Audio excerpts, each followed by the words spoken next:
Hello, my name is Emmanuel Torres, and today we're going to present workshop 11 using lists and groups. The objective of this workshop is to become familiar with the tool that is used to create and manipulate lists of entities like nodes and elements. We start off by creating a new program. Then we check that the tolerance is based on default and the analysis code is by MSS Nastran. Then the next step is to create the points and curves that represent the outline of the fairing. We start off by clicking Geometry and then create point X, Y, and Z. We make sure that the auto execute is turned off. Then we enter 30, 0, 0 under points coordinates list and then we click Apply.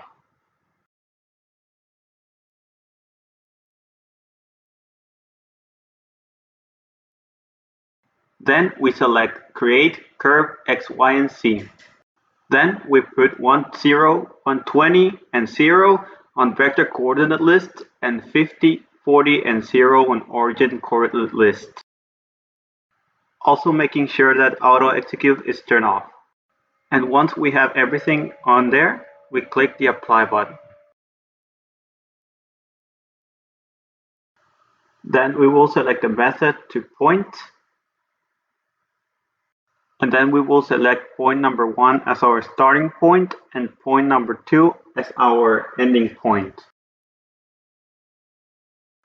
Once we hit Apply, we will see that we created a line in between points 1 and 2. Then we select Geometry, Create, Surface, and Revolve.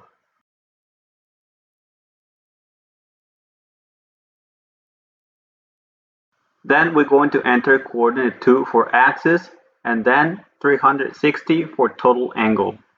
We make sure we turn auto execute off. And then on curve list, we're going to select curves 1 and 2 that we recently created. And then, to have a better idea of what we're doing, we're going to change the orientation of this thing by selecting the viewing in the toolbar. Once we selected the viewing table, we're going to open angles, and then we're going to enter 30 degrees, 0, 0 on the angles, and then we're going to click the Apply button. We will now notice that everything is revolved in 360 degrees.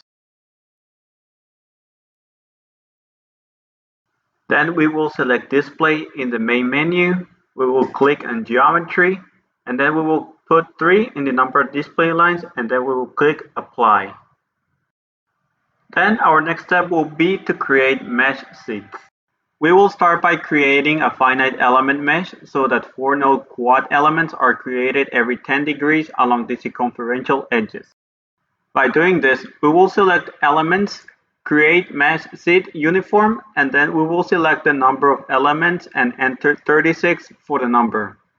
And then we will select the top circumferential edge of the fairing surface 1,3, and then we will click Apply. Then we will define a smoothly transitioning mesh density in the vertical direction. We will change the type to one-way bias. Then we will select L1 and L2 and enter 7 and 10 for L1 and L2 respectively. And then on the curve list, we will select curve 1 and then we will click Apply. And then we will select L1 and L2 and enter 4 and 7 for L1 and L2 respectively. And on the curve list, we will select curve 2 and then we will click once again Apply.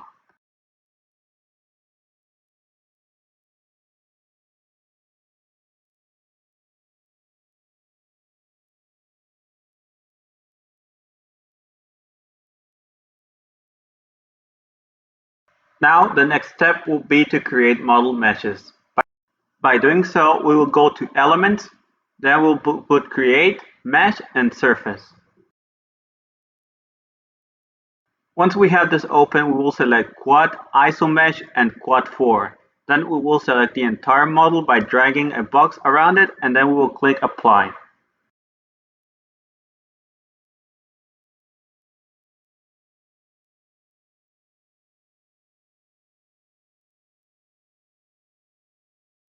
Then we will remove the display lines by clicking on the display line icon, and then we'll click on the hide labels icon. Also, we would like to decrease the point size by clicking on the point size icon.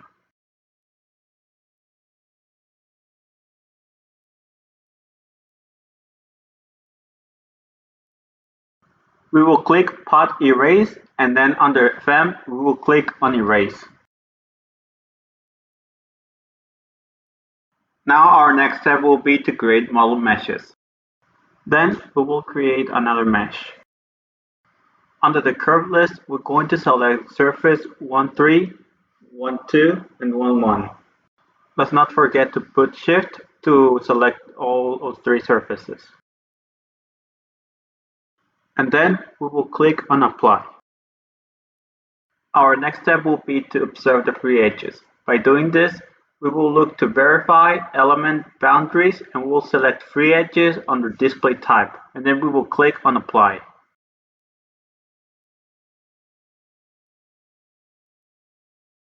Then we will select Equivalence, All, and Tolerance Cube, and then we will click Apply.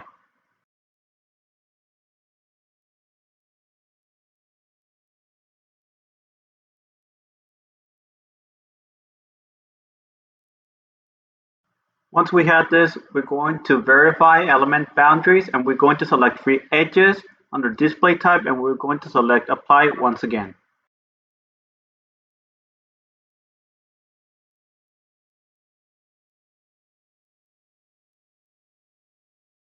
Then we're going to replot the FEM and create a group called FEM containing only the final element model. We will click on Plot Erase icon, and under FEM we'll click Plot and click OK. Then we're going to enter FEM for the new group name.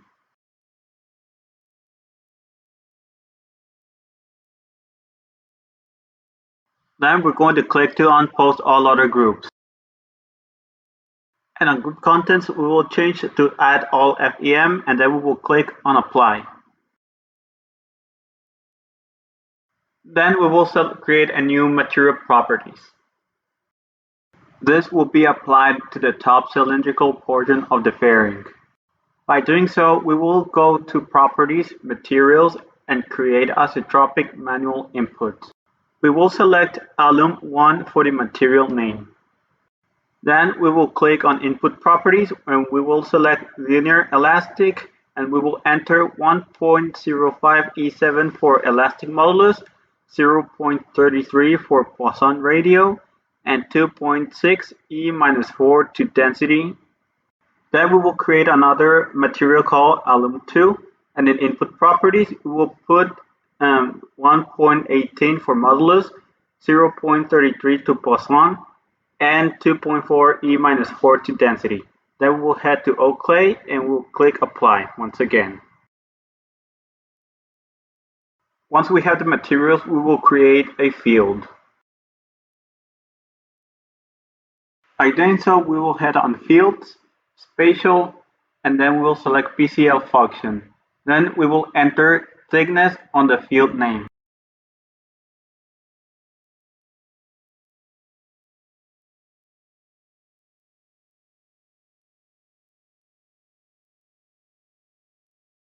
Then we will head on scalar function, and we will enter 1.5 space comma y over 160, just like shown on the screen right now. And then we will click on Apply. Once had all this, we will go again to Fields, Spatial, and PCS function, and we will enter temperature on the field name. And a scalar function, we will enter 200 in parentheses 150 over 160 times comma x, just like in the screen, and then we will click on Apply. And then we will create an element properties. This will include the material definition and variant thickness. But first we will click on the front view icon. And then we will select in Properties, Create, 2D, and Shell.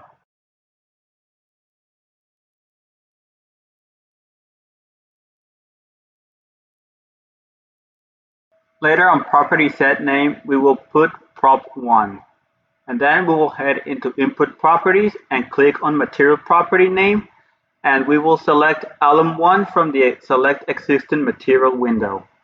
Then we will click on thickness icon and select thickness under select existing field. And then we will click on OK. Then we will go on select application region.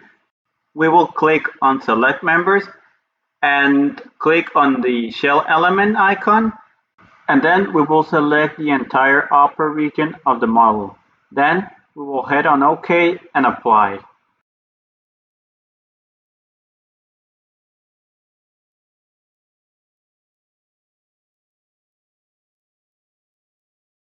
Then we will make the same procedure for property number 2.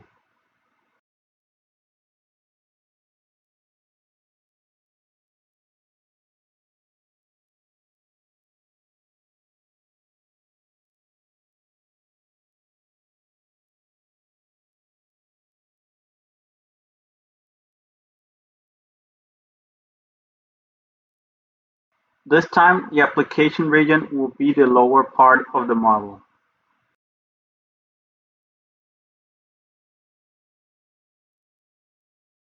Then the next step will be to create temperature boundary conditions.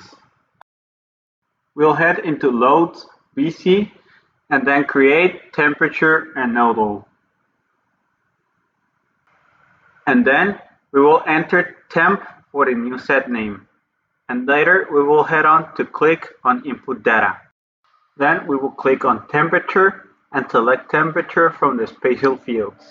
And then we will click on OK. And then on the application region, we will select on the geometry filter and select FEM. And then on application region, and we will select the entire model. Then we will add and OK. And then we will click on apply. Then we will turn off the temperature labels in order to get a better visualization of the model. We will head on to display, load BC element props, and later under loads and BC, we will remove check for temperature. Later we will click on apply. Then our next step will be to create lists. We will use lists and groups to filter, then group the quad elements that have the following attributes: the material, the thickness, and the temperatures. By this, we will go to Tools, List, and Create. Then we will head to FEM, Element, Attribute, and under Attribute, we will select the material. And then under Existing Materials, we will select Alum1. And then we will set the target list to A and click Apply. Then we will define list B to include only the quad elements to have a thickness greater than 0.98. We will show properties, show, and under existing properties, we will select thickness. Then we will set display method to scalar plot. And then we will select the current viewpoint and select FEM and click Apply. After defining the list parameters, we will add the elements with thickness greater than 0.98 to list B. We will head to FEM, Element, Attribute, and under Attribute, select Fringe Value, and under Fringe Value Tools, select Default Fringe, and then we will change F to greater and enter 0.98. Then we will select B for the target list and we'll click on Apply. Then we will make the intrinsic lists. And we will list A and B and replace the contents with list A with the elements found in the intersection. By this, we will head into Tools, List, Boolean, and then we will click on Intrinsic icon. And then we will click to replace A and later click Cancel.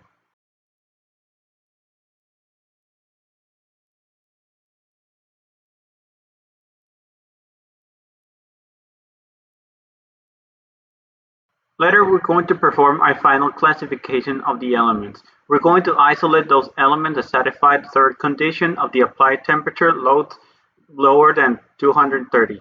We'll head into Load BCS and plot contours and temperature. We're going to select the temperature from the existing sets.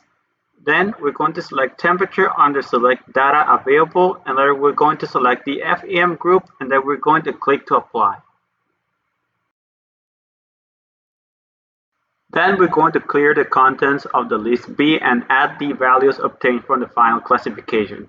By this, we're going to heading to Tools, List Create, and by FEM element attribute, we're going to select fringe value and default fringe from attribute fringe tools. Later, we're going to select F lower than and enter 230. Later, we're going to select B for the target list, and then we're going to click on Clear on the list B, and then we're going to click Apply on the list Create form.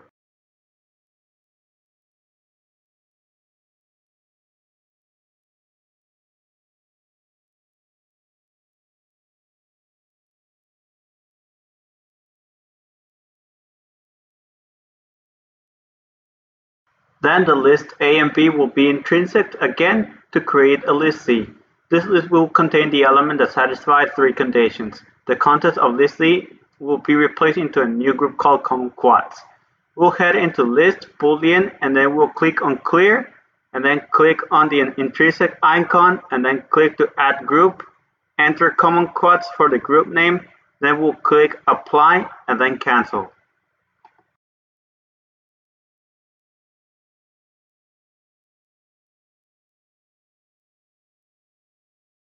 Then we will create a post group that will satisfy all three of the elements defined earlier. First, we will go to Group, Post, then select the Common Quads group under the Select Groups to Post, and then we will click Apply. For a better view, we will click on ISO 1 View icon. Then the next step will be to create two new groups by calling them prop1 group and prop2 group. Then we will change the display attributes for each group. By doing this, we'll click on the Reset Graphics icon, then we will select Group, Create, and then Create Property Sets, and then enter prop1 group for the group name, and then we will select prop1 under the Property Sets and then click Apply.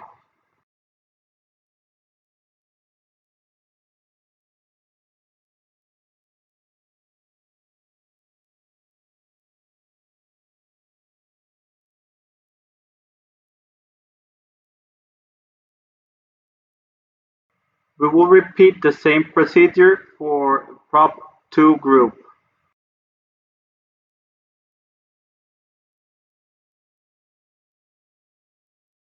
Then we will change the display attributes by setting the anti-coloring and labeling to group mode, and then change the display attributes for each of the two new groups. By doing this, we will go to Display, Entity Color, Label, and Render. We will select Group under Entity, Coloring, and Labeling. We will select Prop1 Group under the Target Groups, and we will select Wireframe for the render style and select Yellow for the shade color. And then we will click on Apply.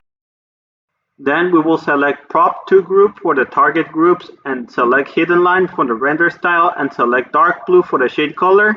Then we'll click Apply and then Cancel.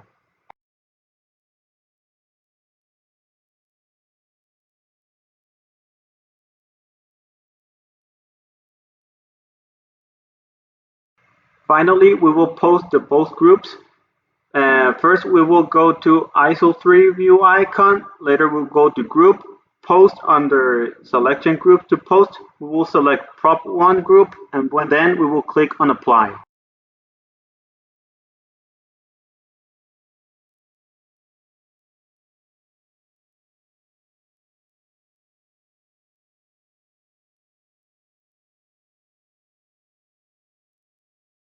We will do the same thing for Prop2 group.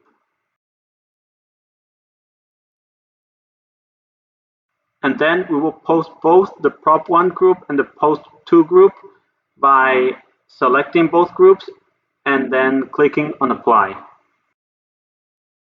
And that will be it for the workshop 11. Thanks for watching.